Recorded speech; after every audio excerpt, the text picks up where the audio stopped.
Hello friends, welcome back to my channel Only Bio. Presenting up the important points from the chapter circulation from 21 to 40, helpful for your board exams as well as different competitive exams. Point number 21, RBCs contain 30 to 35% hemoglobin. Next, mature RBCs do not have membrane-bound cell organelles and hence are functionally prokaryotic. Next, RBCs maintain the acid-base balance by their special permeability feature. Next, low WBCs, as in case of folic acid deficiency, is called as leukopenia.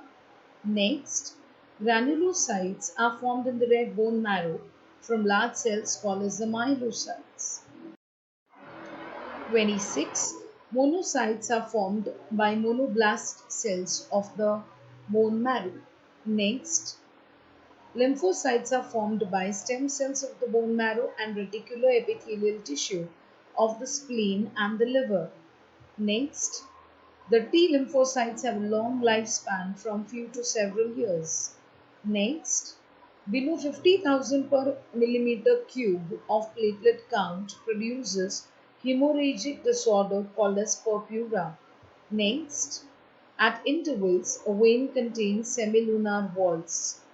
Each has two cusps, rarely three or one.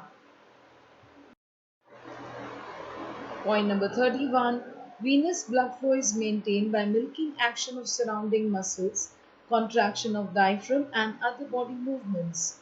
Next, semilunar walls are made of folds of endothelium with some enclosed connective tissue. Next, all the blood capillaries are not functional all the time. Some of them work only at the time of intense activity.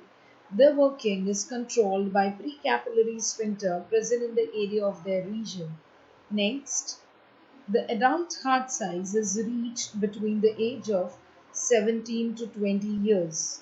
Next, the apex of the heart rests on the diaphragm obliquely between fifth and the sixth ribs.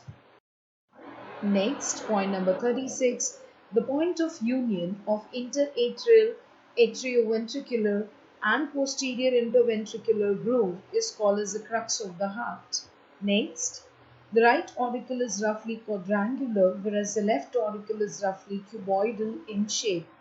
Next, an extensive muscular pouch called auricular appendage hangs as a flap on the lower margin of the auricle. Next, internally, atrium has a smooth-walled venous part called as the sinus venarum. Next, in the region of auricular appendage are present a number of parallel muscular ridges called as musculi pectinati or pectinate muscles. Friends, hang on with me for many such more important points from different chapters. Do check the playlist which has so many other chapters and keep studying with me. Thank you so much.